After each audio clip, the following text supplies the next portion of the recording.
Welcome to Stoic Vivu, where ancient wisdom meets modern life. I'm here to help you discover how the timeless teachings of Stoic philosophy can transform the way you handle everything from workplace stress to personal setbacks, from difficult relationships to major life decisions. Our mission is simple. Take the profound insights of history's greatest philosophical minds and make them immediately practical for your daily challenges. You're living in one of the most complex times in human history.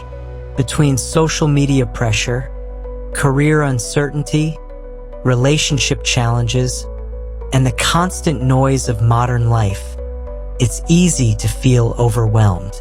But here's something remarkable. Over 2,000 years ago, some of the wisest people who ever lived faced similar struggles and developed a philosophy so powerful that it still guides people today. These were emperors, slaves, soldiers, and senators who discovered principles that could carry them through any storm life might bring. Today, I want to share 7 ancient stories with you, each one containing a lesson that can fundamentally change how you approach life's challenges. These aren't just historical tales. They're blueprints for building the kind of inner strength that no external circumstance can shake.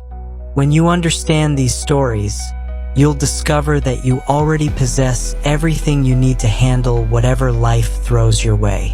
Why stories? Because our minds are wired to learn through narrative. When we hear abstract principles, they often feel distant and hard to apply. But when we see those same principles lived out in real situations by real people, they become unforgettable. The ancient Stoic teachers understood this. They didn't just lecture about virtue and resilience. They shared stories of people who embodied these qualities under pressure. Each story we'll explore today comes from the lives of remarkable individuals who faced seemingly impossible situations. Some were famous leaders, others were ordinary people thrust into extraordinary circumstances. What united them was their ability to find opportunity in adversity, strength in vulnerability, and wisdom in hardship. More importantly, they discovered that their greatest power lay not in controlling their circumstances, but in controlling their response to those circumstances. These 7 stories will show you how to transform your perspective on failure, find contentment in an age of endless wanting, access confidence you didn't know you possessed, make courageous decisions when stakes are high, cut through indecision to take decisive action, turn disasters into comebacks, and maintain your dignity regardless of your circumstances. By the end of today's journey, you'll have a toolkit of ancient wisdom that's perfectly designed for modern challenges. The beautiful thing about Stoic wisdom is that it doesn't require you to change your entire life overnight. Instead, it gives you a new lens through which to view the life you're already living. When you learn to see challenges as training, setbacks as setup for comebacks, and obstacles as opportunities to build character, everything changes. You become someone who can handle whatever comes your way with grace, wisdom, and unshakable inner peace. So let's dive into these 7 transformational stories. Each one holds a key that can unlock a different aspect of your potential. Some will resonate immediately, others might take time to sink in, but all of them contain truths that have guided countless people through their darkest moments and helped them emerge stronger than before. 1. How your worst day can become your best victory. You're staring at your phone in disbelief. The email you've been dreading just arrived. Maybe it's the layoff notice you saw coming but hoped would never materialize. Perhaps it's the rejection letter from the opportunity you thought was finally your break. Or maybe it's the text message that ends a relationship you believed would last forever. Your heart sinks as you realize that everything you've been working toward has just crumbled in an instant. This moment feels like the end of your story, but what if I told you it might actually be the beginning of your greatest chapter? What if the very thing that seems to be destroying your plans is actually setting you up for something better than you ever imagined? This isn't empty positive thinking or wishful optimism. This is ancient wisdom that has guided people through the darkest moments in human history. Let me take you back over 2,000 years to the Mediterranean coast, where a successful merchant named Zeno was living what most people would consider the perfect life. Zeno came from a wealthy family of merchants in Cyprus. He had inherited a thriving business, commanded respect in his community, and seemed destined to continue the prosperous family tradition. His ships sailed across the known world, bringing back exotic goods and handsome profits. By every measure that society values, Zeno was winning at life. Then disaster struck. Zeno was traveling with a cargo ship loaded with valuable purple dye when a violent storm arose. The ship was completely destroyed, and Zeno lost everything. Not just the cargo from that particular voyage, but his entire fortune, his business, his reputation, and his identity as a successful merchant. In a matter of hours, he went from wealthy trader to penniless refugee, washing up on the shores near Athens with nothing but the clothes on his back. Imagine yourself in that moment. Everything you've worked for, everything that defined who you thought you were, is gone in an instant. You're in a foreign place with no money, no connections, and no clear path forward. Most people would be crushed by this kind of devastation. They'd spend their remaining years bitter about what they'd lost, angry at the unfairness of fate, wondering what they did to deserve such cruel treatment. But here's where Zeno's story becomes extraordinary and shows us something profound about human potential. Wandering through Athens in his desperate state, Zeno stumbled into a bookstore.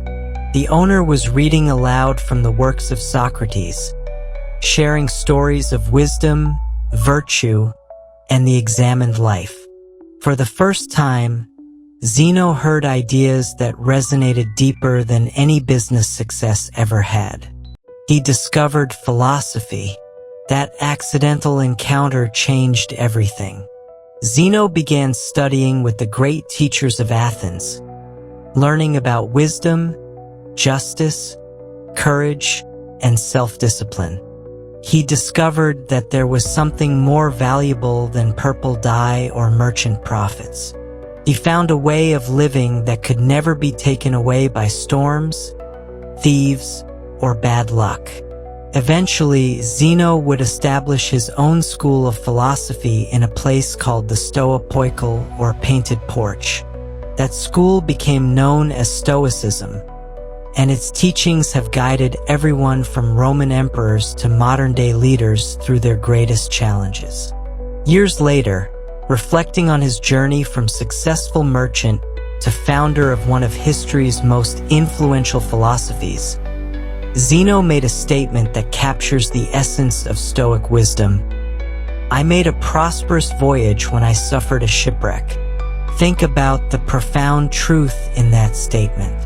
The worst thing that had ever happened to him was actually the best thing that had ever happened to him. Without that disaster, he would have remained a comfortable but ultimately ordinary merchant. The shipwreck forced him to discover his true potential and create a legacy that has lasted over 2 millennia. This principle applies directly to your life today. Whatever metaphorical shipwreck you're currently experiencing or might face in the future, you have the same opportunity that Zeno had. You can choose to see it as the end of your story, or you can recognize it as the beginning of something better. The Stoics understood that we cannot control external events, but we have complete control over how we interpret and respond to those events. When you lose that job, you might discover a career path you never would have explored otherwise. When that relationship ends, you might develop the independence and self-knowledge necessary for a truly fulfilling partnership. When that business fails, you might gain the experience and resilience needed to build something even more meaningful. The key is shifting your perspective from victim to student, from passive sufferer to active learner. This doesn't mean pretending that difficult experiences don't hurt or that loss isn't real.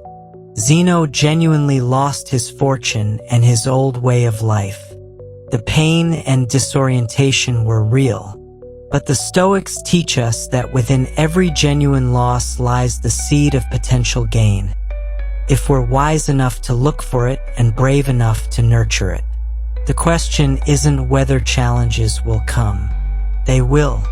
The question is whether you'll let them defeat you or whether you'll use them as raw material for building something remarkable.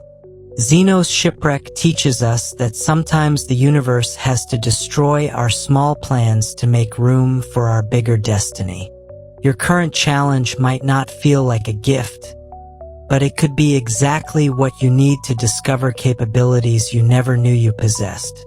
Building on this foundation of resilience through transformed perspective, we can now explore how ancient wisdom addresses one of modern life's most persistent challenges: the endless hunger for more. 2. The ancient secret to never wanting more.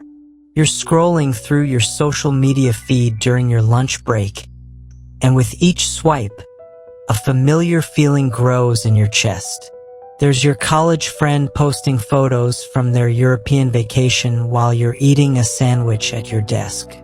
Your neighbor just bought a new Tesla while you're still driving your reliable but aging Honda. Your coworker got promoted to the position you thought you deserved. Everywhere you look, someone else seems to have more money, more success, more happiness, more of whatever it is that you're convinced would finally make you feel complete. You close the app feeling worse than when you opened it, caught in that modern trap of comparison that leaves millions of people feeling inadequate despite living better than kings did just a few centuries ago. This restless dissatisfaction isn't new to the human experience. In fact, it's so universal that ancient philosophers spent considerable time addressing it. And one Roman philosopher in particular discovered a truth so powerful that it can free you from this cycle of endless wanting forever. Lucius Annaeus Seneca lived in the 1st century and served as advisor to Emperor Nero. He was one of the wealthiest men in Rome, owning vast estates, countless slaves, and treasures that would make modern billionaires envious. Yet Seneca understood something about wealth and satisfaction that most people never discover, even after accumulating everything they thought they wanted. He wrote extensively about contentment and the dangerous illusion that happiness lies just one acquisition away. Seneca observed that the people around him who had the most were often the least satisfied. He watched wealthy Romans constantly scheming for more property, more influence, more luxury, never finding the peace they sought through accumulation. He noticed that their abundance often made them more anxious, not less, because they now had more to lose and more to protect. This led him to one of his most profound insights. It is not the man who has little, but the man who craves more who is poor. Think about what this means for your daily life. You might be earning more money than you did 5 years ago, living in a nicer place, driving a better car, yet still feeling like you're falling behind because your desires have grown faster than your achievements. You've experienced firsthand what Seneca observed in ancient Rome. External accumulation doesn't automatically create internal satisfaction. The solution Seneca proposed seems almost revolutionary in our consumer-driven culture. Instead of constantly reaching for more, he suggested we practice what he called enough. This doesn't mean abandoning all goals or becoming complacent about improvement. Rather, it means finding a foundation of contentment that isn't dependent on external circumstances while you work toward your aspirations from a place of abundance rather than scarcity. Seneca often quoted another ancient insight that cuts to the heart of human dissatisfaction. If you don't regard what you have as enough, you will never be happy even if you rule the entire world. Consider the radical truth embedded in that statement. Even if you achieved every goal you've ever set, acquired every possession you've ever wanted, and reached every milestone you've ever imagined, you still wouldn't be satisfied if your mind is always focused on what's missing rather than appreciating what's present. This principle explains why lottery winners often report being no happier years after their windfall, why celebrities with every material advantage struggle with depression and anxiety, and why people who achieve their dream careers sometimes feel emptier than before they reach their goals. The problem was never insufficient resources or limited opportunities. The problem was looking for internal satisfaction in external achievements. Here's how you can apply Seneca's wisdom starting today. Begin each morning by acknowledging 3 things you already possess that someone, somewhere, desperately wishes they had. Maybe it's your health, your family, your education, your freedom to make choices about your life, or simply the fact that you woke up with another day of possibilities ahead of you. This isn't naive gratitude practice.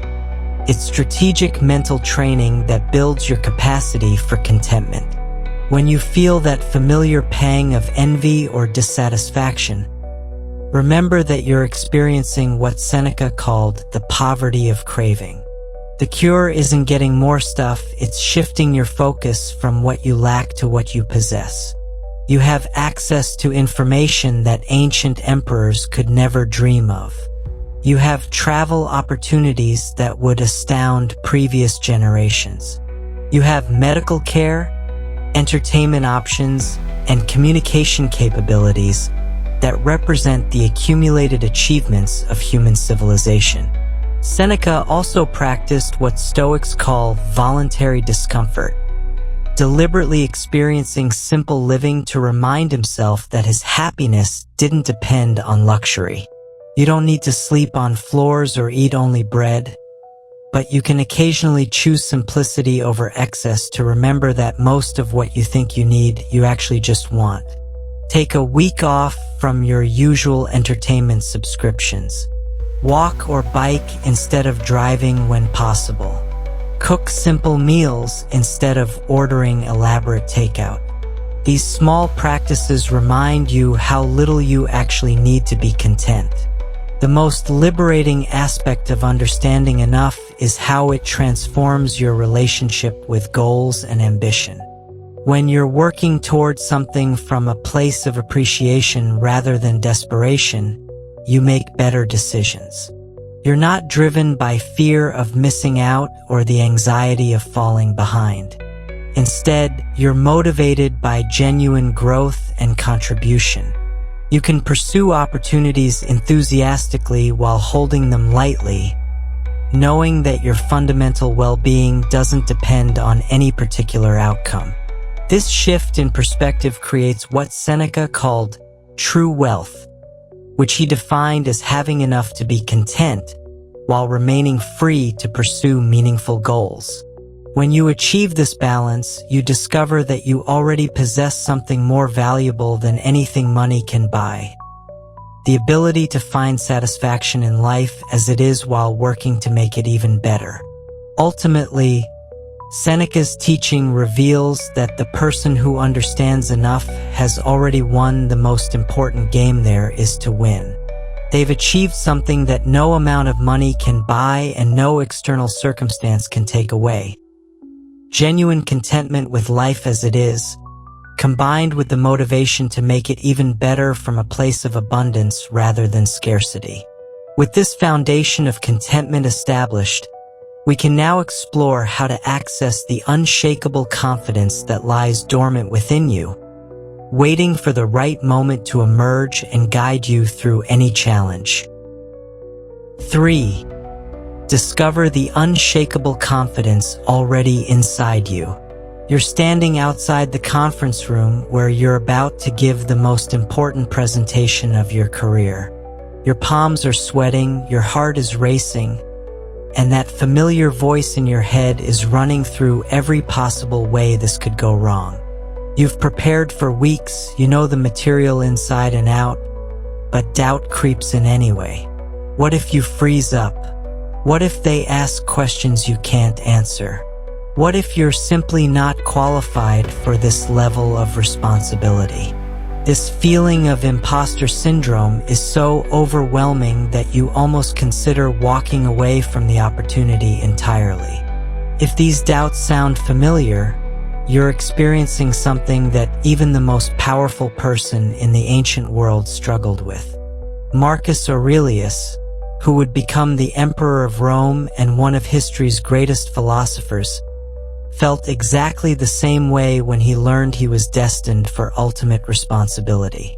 His response to that fear reveals a profound truth about confidence that can transform how you approach any intimidating situation in your life. Marcus Aurelius never wanted to be emperor. When Emperor Hadrian chose him for adoption and succession, historical accounts tell us that Marcus actually wept. This wasn't tears of joy, but tears of genuine fear and reluctance. Marcus was a sensitive, philosophical young man who preferred studying wisdom to wielding power. He looked at the history of Roman emperors and saw corruption, violence, and moral compromise. He was terrified that he would either become corrupted by absolute power or prove inadequate to handle the enormous responsibilities that came with ruling the known world. Picture Marcus on the night before his coronation, lying awake with the weight of an empire about to rest on his shoulders. He's thinking about all the ways he could fail, all the people who might suffer if he makes wrong decisions, and all the challenges he feels unprepared to handle. Sound familiar? This is the same mental spiral you experience before big presentations, important interviews, or any situation where you feel the stakes are higher than your confidence level. But then something remarkable happened. Marcus had a dream that night, and in that dream, he felt that his shoulders were made of ivory. Ivory, in the ancient world, represented strength, beauty, and value. It was a material reserved for the most important sculptures and sacred objects. When Marcus woke up from this dream, he understood its meaning. His shoulders were strong enough to bear whatever weight was placed upon them. He possessed the inner strength necessary for the challenges ahead, even if he couldn't feel that strength in his moments of doubt.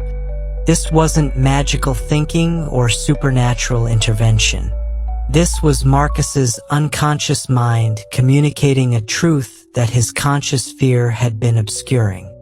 He had been preparing for leadership his entire life through his philosophical studies, his moral development, and his commitment to virtue. The strength he needed wasn't something he had to acquire from outside himself. It was something he needed to recognize within himself. Here's the profound truth that Marcus discovered. You already possess ivory shoulders, too. You're stronger than you know, more capable than you think, and better prepared than you feel. The confidence you're seeking isn't something you need to build from scratch. It's something you need to uncover and acknowledge.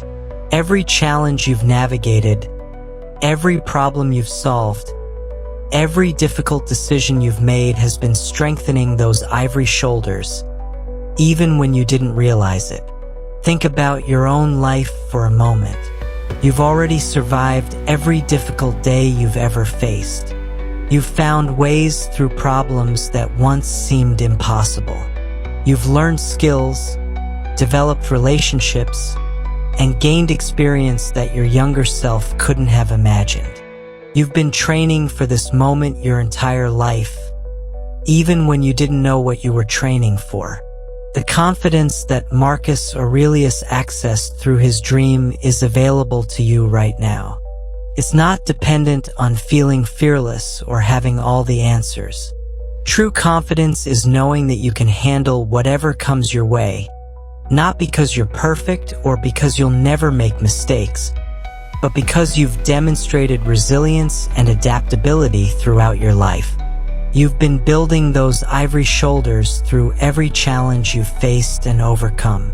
When you feel inadequate for a new responsibility, remember that adequacy isn't about knowing everything in advance. It's about trusting your ability to learn, adapt, and grow into whatever role life presents to you.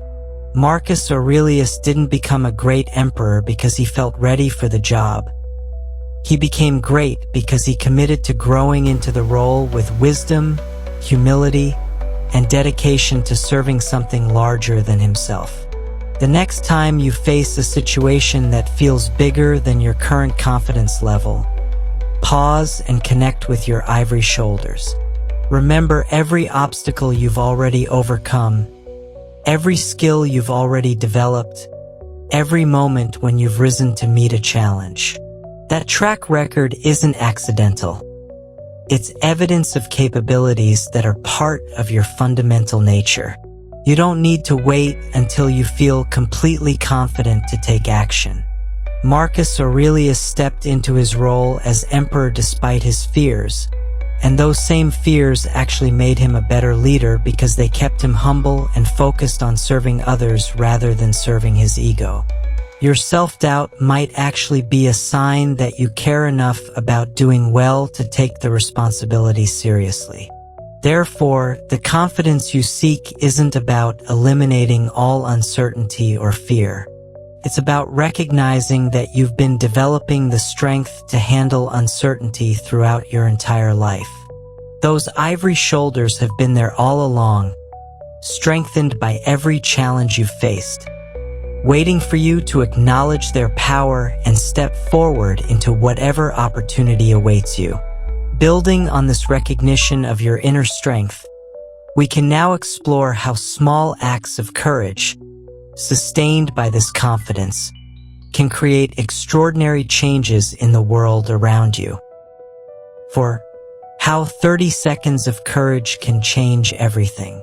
You're sitting in a team meeting when your colleague presents an idea that you know is fundamentally flawed. The data doesn't support their conclusions, and implementing their suggestion could hurt the entire project. Everyone else around the table is nodding along, either because they haven't done the research you have or because they don't want to create conflict. You feel the weight of truth on your shoulders, knowing that speaking up could save the project but might also make you unpopular with your team. Your heart starts beating faster as you face a choice. Stay silent and avoid confrontation, or speak up and risk the social consequences. This moment of decision, lasting maybe 30 seconds, could determine the trajectory of your career, your relationships, and your self-respect. What you might not realize is that these brief windows of moral choice have shaped the course of human history more than grand strategies or elaborate plans. Sometimes the most important decisions we make happen in the space of a single breath, and the courage to act in those moments can create ripple effects that extend far beyond anything we could imagine. Let me share a story from 1960 that perfectly illustrates this principle. The presidential election between John F. Kennedy and Richard Nixon was one of the closest in American history. With just days before voting, the outcome was completely uncertain. Then something happened that would demonstrate how 30 seconds of moral courage can change the world. Martin Luther King Jr. was arrested in Atlanta on what were widely recognized as trumped-up charges. He was sentenced to 4 months of hard labor on a prison chain gang, a punishment that everyone understood was politically motivated and potentially life-threatening. The conditions in these prison camps were brutal, and there was genuine fear that King might be seriously harmed or even killed while in custody. His wife, Coretta Scott King, was desperate for help and decided to reach out to both presidential campaigns. She called Richard Nixon's campaign first. Nixon had actually been friends with King and had previously supported civil rights causes. He understood the injustice of the situation and had both the influence and the political connections to help secure King's release.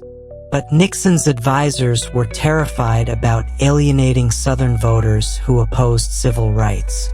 They calculated the political risks and decided that getting involved would cost them the election. Nixon, despite his personal feelings and his friendship with King, chose to remain silent. Then Coretta called John F. Kennedy's campaign. Kennedy faced exactly the same political calculation that Nixon had faced. He knew that intervening could cost him crucial Southern electoral votes and potentially lose him the presidency. His advisors gave him the same warnings that Nixon had received. But when Kennedy learned about King's situation, he made a different choice. Without elaborate deliberation or complex political strategizing, Kennedy picked up the phone and called Coretta Scott King directly to express his concern and support. That phone call took perhaps 30 seconds.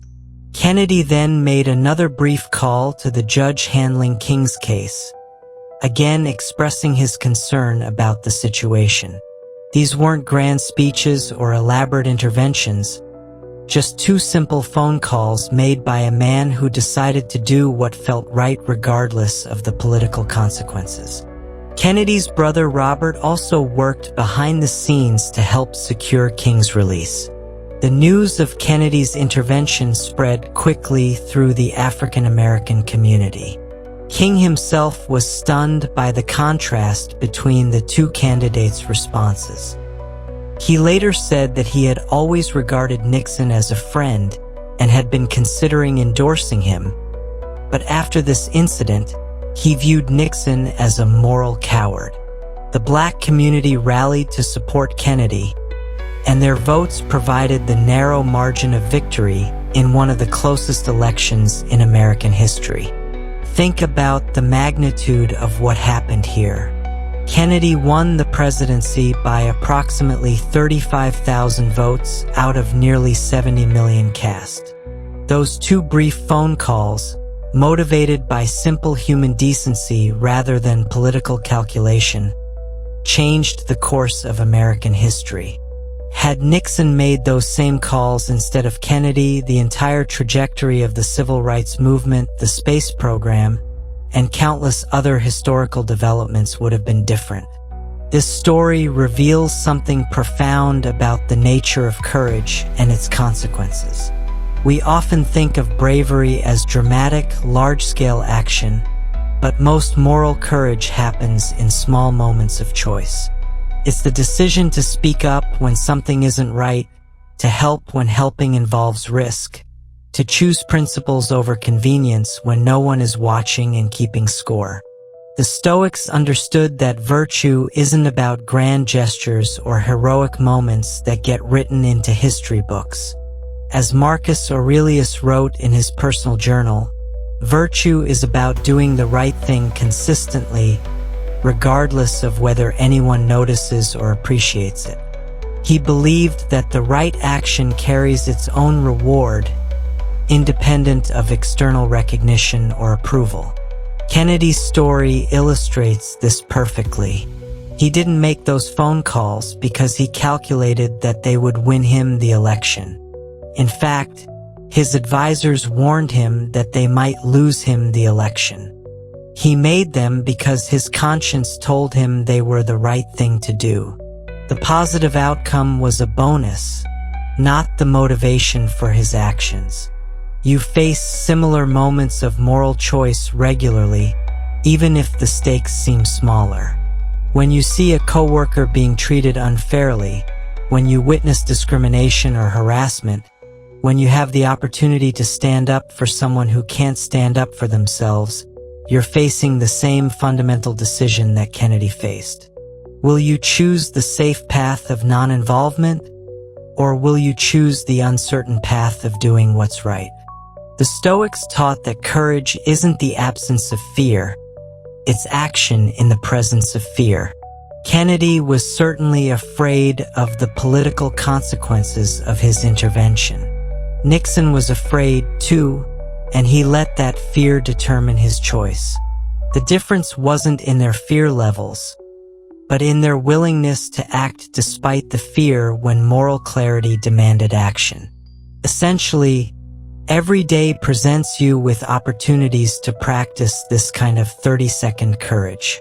It might be defending a colleague in a meeting, reaching out to someone who's struggling, admitting a mistake that could have consequences, or simply telling the truth when lying would be easier. These moments might seem small, but they're building your character and creating ripple effects that you may never fully see or understand. Consequently, your next opportunity to practice moral courage is probably closer than you think. And when it arrives, you'll have the wisdom of Kennedy's example to guide your choice. 5. Stop overthinking and start winning. You've been staring at your laptop screen for 2 hours, weighing the pros and cons of a decision that could change your life. Maybe it's whether to accept a job offer in a new city, whether to end a relationship that's been struggling, or whether to start the business you've been planning for years. You've made lists, talked to friends, researched every angle, and analyzed the situation from every possible perspective.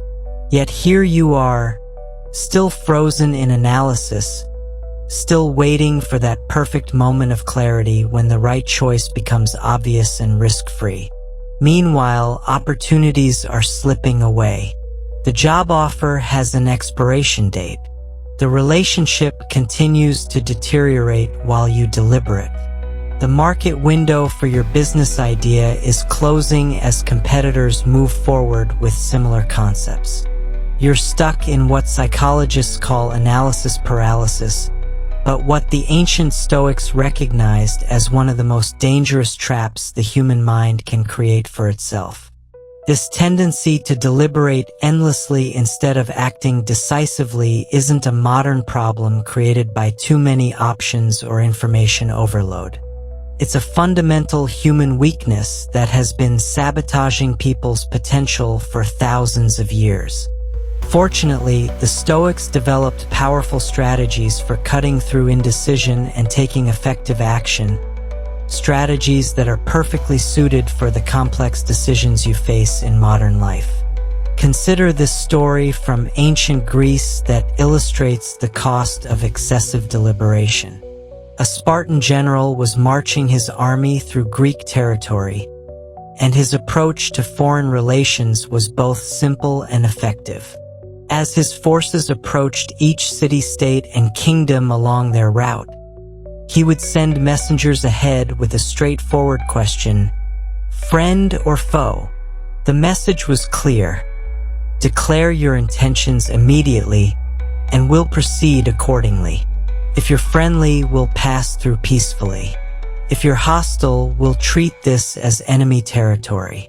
Most rulers responded quickly and definitively. They understood that indecision in the face of an approaching army was itself a form of decision, and usually not a good one. Message after message came back, friend, friend, friend. These leaders recognized that clear communication and quick decision-making served everyone's interests better than prolonged uncertainty. However, one king chose a different approach. When the Spartan messengers arrived at his court, he hesitated. He wanted more time to think about his options. He called together his advisors to debate the various possibilities. He considered the long-term implications, the potential risks of each choice, and the complex political ramifications of aligning with either side. Days passed as he deliberated, sending messages back to the Spartans asking for more time to consider their request. The Spartan general's response was both simple and profound. Instead of waiting for this indecisive king to make up his mind, he told his army, "Let him keep thinking about it. We'll keep marching." By the time the deliberating king finally decided he wanted to declare friendship, the Spartan army had already passed through his territory and moved on to more decisive allies. His excessive deliberation had cost him the very opportunity he was trying to optimize. This ancient story perfectly captures a pattern that plays out in modern life constantly. While you're carefully weighing every angle of a decision, researching every possible outcome, and trying to guarantee success before you commit, other people are taking action and seizing the opportunities you're analyzing. The promotion goes to the colleague who applied immediately rather than spending weeks deciding whether they were qualified enough. The apartment gets rented to the person who submitted their application first, rather than the one who visited 5 more times to be absolutely certain. The Stoics understood that perfect information is rarely available and absolute certainty is almost never possible.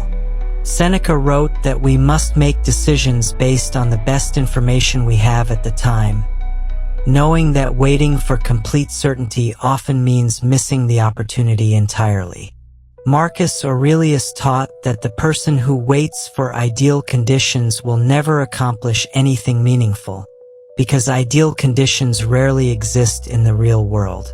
Ralph Waldo Emerson, heavily influenced by Stoic philosophy, captured this principle perfectly when he wrote, "You cannot spend the day in deliberation and go and prosper in your trade." General George Marshall, who helped plan the Allied victory in World War II, expressed the same idea in military terms: "Don't fight the problem, decide the problem." Both understood that excessive analysis often becomes a form of procrastination disguised as careful planning. Here's how you can apply this ancient wisdom to break free from analysis paralysis in your own life. First, set deliberation deadlines for yourself. Give yourself a reasonable amount of time to gather information and consider your options, but when that deadline arrives, make your decision with the information you have. Trust that you can adapt and adjust as new information becomes available. Second, remember that most decisions are reversible or adjustable. The Stoics taught that we often overestimate the permanence of our choices and underestimate our ability to change course when necessary. Very few decisions are truly irreversible, and the experience you gain from taking action often provides better guidance than any amount of theoretical analysis. Third, recognize that indecision is itself a decision. When you choose not to choose, you're allowing circumstances and other people to determine your path. The Spartan general understood that the indecisive king was actually making a choice through his inability to choose, and that choice was to miss out on a beneficial alliance. Start practicing decisive action in low-stakes situations to build your confidence for bigger decisions. When choosing restaurants, movies, or weekend activities, make quick decisions instead of endless deliberation. This trains your decision-making muscles and proves to yourself that you can choose well without perfect information. Therefore, the next time you find yourself stuck in analysis paralysis, remember the Spartan general's wisdom. Set your deadline, gather the essential information, make your choice, and then commit fully to making that choice work. The path forward becomes clear not through endless thinking, but through decisive action combined with the flexibility to adjust course as you learn and grow. Now that we've established the power of decisive action, we can examine how to maintain this clarity and effectiveness even when facing circumstances completely beyond our control. 6. Turn any disaster into your greatest comeback. You're sitting at your kitchen table at 3 in the morning, staring at your laptop screen displaying the devastating news. Maybe it's the email informing you that your startup has lost its major investor and you'll have to shut down operations. Perhaps it's the notification that your freelance client has decided to cancel your contract with no notice, leaving you without income just before rent is due. Or maybe it's the message from your doctor with test results that change everything you thought you knew about your future. As you process this information, you feel your carefully constructed plans dissolving into uncertainty and fear. In moments like these, your natural response might be to panic, to rage against the unfairness of the situation, or to sink into despair about everything you've lost. These reactions are completely human and understandable, but they're also exactly what will keep you stuck in the disaster instead of transforming it into your comeback. The ancient Stoics understood that our initial emotional response to catastrophe is less important than our deliberate choice about how to interpret and respond to that catastrophe once the shock subsides. This principle comes alive in a remarkable story about Thomas Edison, one of America's greatest inventors and a man whose approach to setbacks embodied Stoic wisdom, even if he never studied ancient philosophy formally. Edison had spent decades building his laboratory and manufacturing complex in West Orange, New Jersey. This facility contained his life's work, thousands of experiments, irreplaceable prototypes, detailed research notes, and the machinery necessary to produce his inventions. It represented not just his financial investment, but his intellectual legacy and his vision for the future. Imagine Edison on that December evening in 1914, sitting down to dinner with his family after another productive day of invention and experimentation. Suddenly, a man bursts through the door with devastating news. The entire complex is on fire. Edison rushes to the scene and arrives to witness decades of work being consumed by flames. The fire is so intense that firefighters can barely get close enough to attempt to control it. Machine after machine, building after building, experiment after experiment disappears into smoke and ash. You would expect to find Edison in shock, overwhelmed by the magnitude of his loss. His son Charles was standing there shell-shocked, watching their family's livelihood and his father's legacy burn.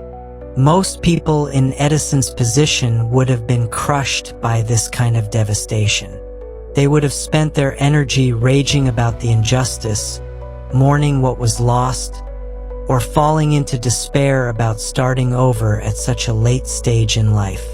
Edison was 67 years old, an age when most people think about winding down rather than rebuilding from nothing.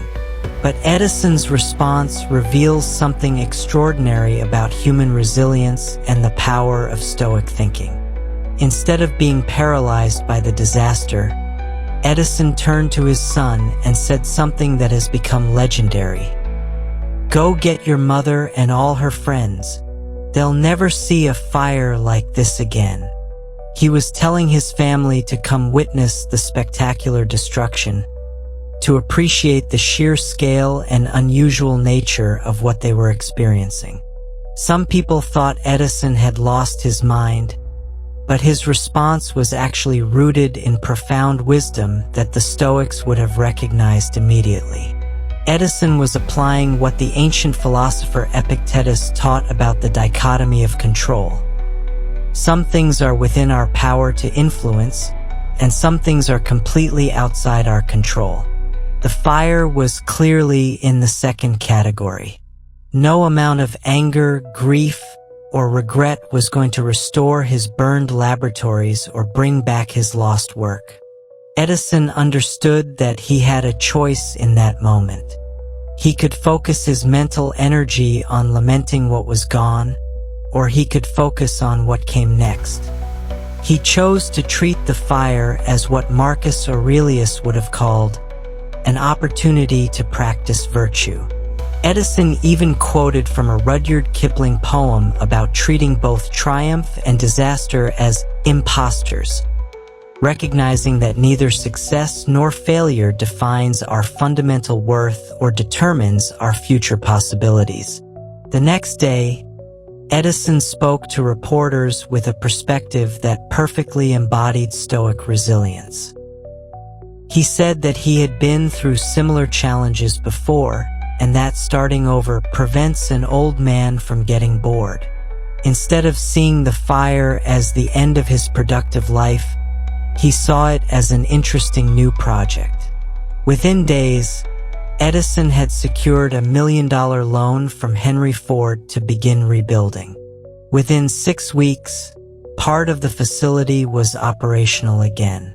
Within 6 months, it was fully functional and producing new innovations.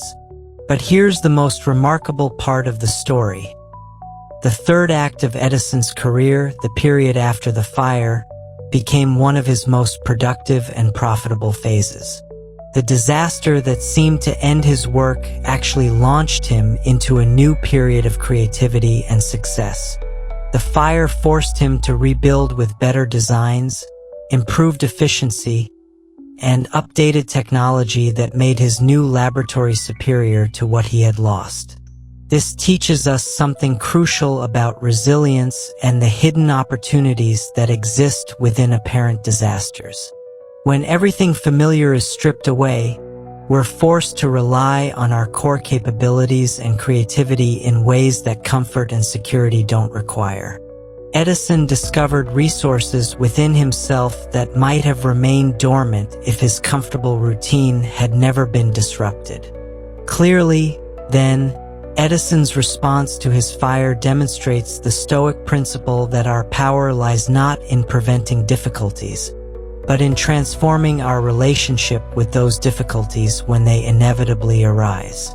When you face your own metaphorical fire, remember Edison's example and ask yourself, how can this apparent ending become a new beginning? With this understanding of how to transform disaster into opportunity, we can now explore how to maintain dignity and self-respect regardless of the external circumstances that life presents to us. 7.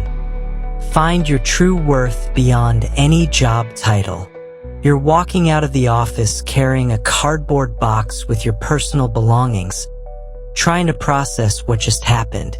The company downsizing you knew was coming finally reached your department, and despite your years of dedication and solid performance, you're now officially unemployed. As you pass former colleagues in the hallway, you catch the mixture of sympathy and relief in their eyes. Relief that it was you and not them.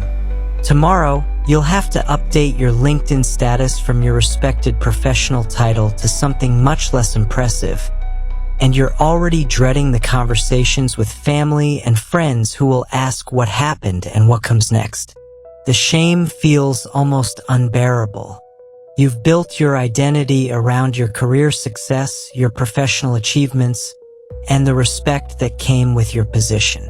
Now you're facing the prospect of taking whatever work you can find, possibly something far below your previous status, while you search for a role that matches your qualifications and expectations. The thought of explaining to people that you're between jobs, or worse, that you're working in a position beneath your education and experience, feels like admitting failure as a human being. This struggle with professional identity and social status isn't unique to our modern economy. People have always faced circumstances that force them to take work beneath their training, education, or previous achievements. What matters isn't whether these situations arise, but how we maintain our dignity and self-respect when they inevitably do. The ancient Stoics understood that external circumstances, including job titles and professional status, say nothing meaningful about our worth as human beings. The most powerful example of this principle comes from the life of Ulysses S. Grant, who would eventually become one of America's most celebrated generals and presidents, but who first had to navigate a period of professional humiliation that would have broken most people's spirits. Grant graduated from West Point Military Academy, one of the most prestigious institutions in America, and served honorably as an officer in the Mexican-American War. He seemed destined for a distinguished military career and the respect that comes with leadership in the armed forces. However, something went wrong during Grant's early military service. Whether it was struggles with alcohol, dissatisfaction with peacetime army life, or simply a mismatch between his temperament and military bureaucracy, Grant found himself unable to advance in his career.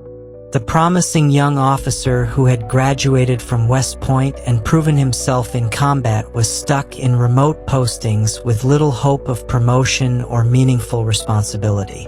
Eventually, Grant made the difficult decision to resign from the Army and try to build a civilian career. But Grant's challenges were just beginning. Without military structure and the clear hierarchy he was accustomed to, Grant struggled to find his footing in civilian life. Business ventures failed, farming didn't provide sufficient income, and eventually Grant found himself in a situation that would have seemed impossible just a few years earlier, selling firewood by the side of the road to support his family. This was a dramatic fall from the prestigious halls of West Point to manual labor in rural Missouri. Visualize Grant on those cold mornings, loading his wagon with firewood and setting up beside the road to wait for customers.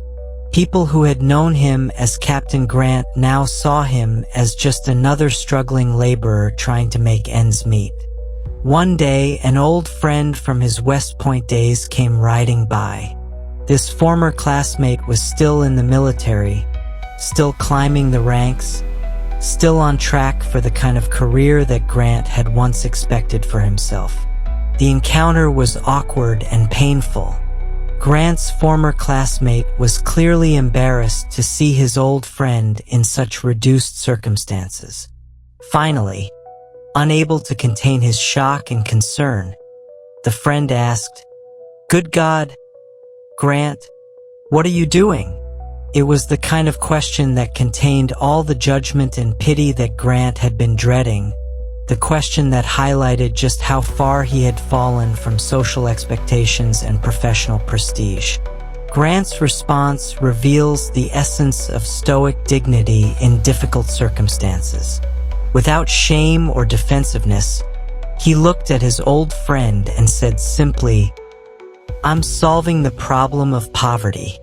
Grant understood something that his former classmate missed completely.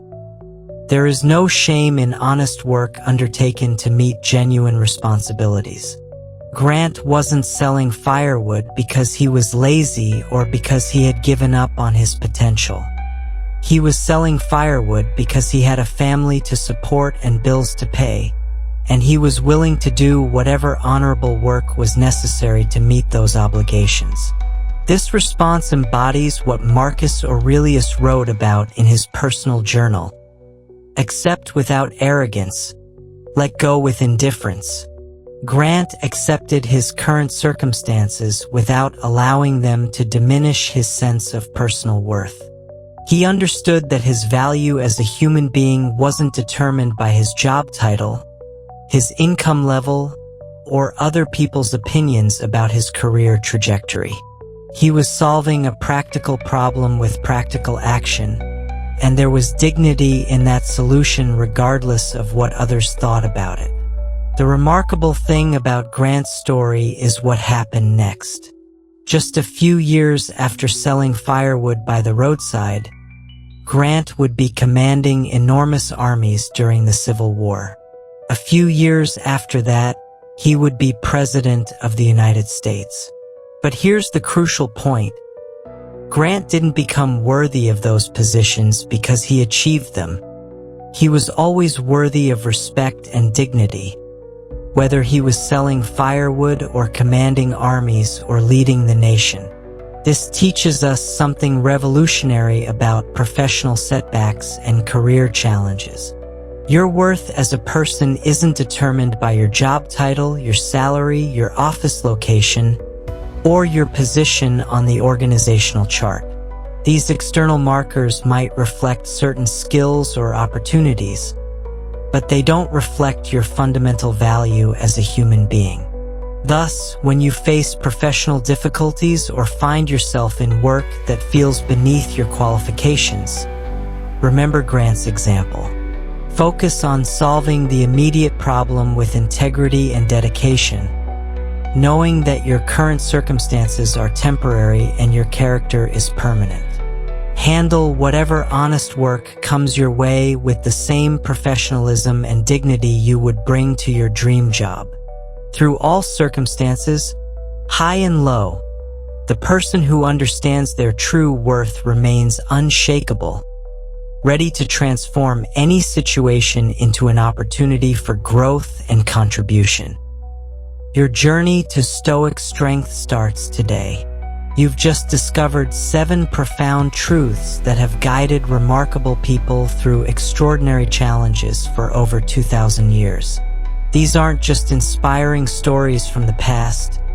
They're blueprints for building the kind of character that can handle whatever modern life throws your way. Each narrative we've explored contains a specific key that unlocks a different aspect of your potential, and together they form a complete system for living with wisdom, courage, and unshakable inner peace. Through Zeno's shipwreck, you learned that your worst moments can become the doorways to your greatest opportunities when you choose to see setbacks as setups for something better. The merchant who lost everything discovered a philosophy that has influenced millions of lives across centuries. Your current challenges might be preparing you for contributions you can't yet imagine. From Seneca's teachings on contentment, you discovered that satisfaction comes not from having more, but from appreciating what you already possess while working toward your goals from a place of abundance rather than scarcity. The endless hunger for more is a prison that you can escape by recognizing that you already have enough to be happy while you build toward even greater fulfillment. Marcus Aurelius's ivory shoulders revealed that you already possess the strength to handle whatever responsibilities life places before you. The confidence you seek isn't something you need to build from scratch. It's something you need to recognize and trust. Every challenge you've overcome has been strengthening those shoulders, preparing you for this moment when courage is required. The story of moral courage in crucial moments showed you that history turns on small acts of bravery performed by ordinary people who choose to do what's right despite the potential consequences. Your next 30 seconds of courage could create ripple effects that extend far beyond anything you can currently see or understand. Through the Spartan general's decisiveness, you learned that excessive deliberation often becomes a form of paralysis that costs you the very opportunities you're trying to optimize.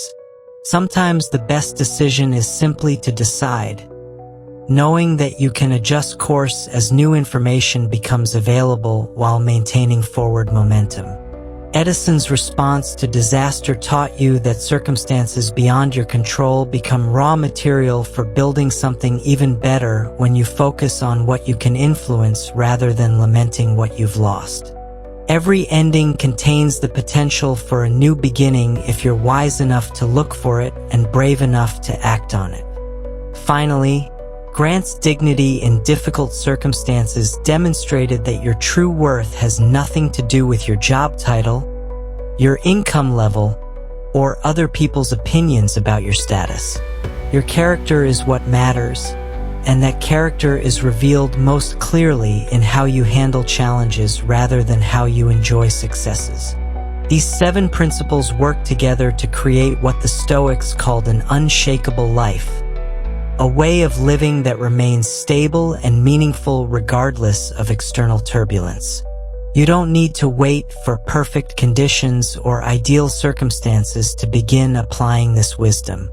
You can start today, with whatever challenges you're currently facing, transforming your relationship with difficulty and discovering capabilities you didn't know you possessed. The beautiful thing about Stoic philosophy is that it gets stronger through practice. Each time you apply these principles to real situations in your life, they become more natural and effective. Every challenge becomes an opportunity to strengthen your philosophical muscles and deepen your understanding of what it means to live wisely.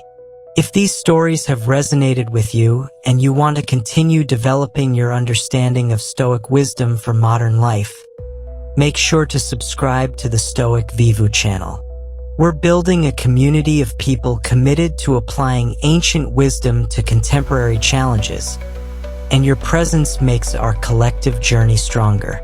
Hit that like button if today's content added value to your life, and share this video with anyone who might benefit from discovering their own ivory shoulders. The path of Stoic wisdom isn't always easy, but it's always rewarding. Every step you take toward greater resilience, deeper contentment, and more authentic courage makes you someone who can handle whatever comes next with grace and wisdom.